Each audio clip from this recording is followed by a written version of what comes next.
অনেক অনেক শুভেচ্ছা, ভালোবাসা এবং অভিনন্দন। দাদা ভাইদের অনুরোধ করছি আর মোটরসাইকেল নিয়ে আসবেন না। হাত জোর করে অনুরোধ করছি, সাইকেল মোটরসাইকেল নিয়ে দয়া করে কেউ আসবেন না। একটা দিন একটু আপনারা বিধিনিষেধটা মানুন, কারণ আমাদের দিগনগর এলাকার ঐতিহ্য, আমাদের দিগনগর এলাকার উৎসব শ্রাবণী উৎসব। এই উৎসবটা আমাদের কিন্তু ব্যক্তিগত নয়, আমাদের প্রত্যেকের, আমাদের এলাকার সম্মানে।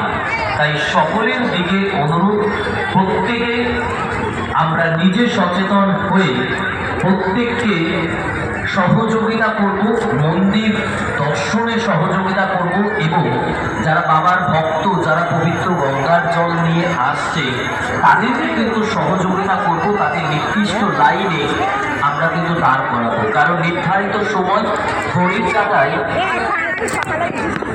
সোমবার অর্থাৎ রাত্রি 12টা না হওয়া পর্যন্ত কিন্তু আমরা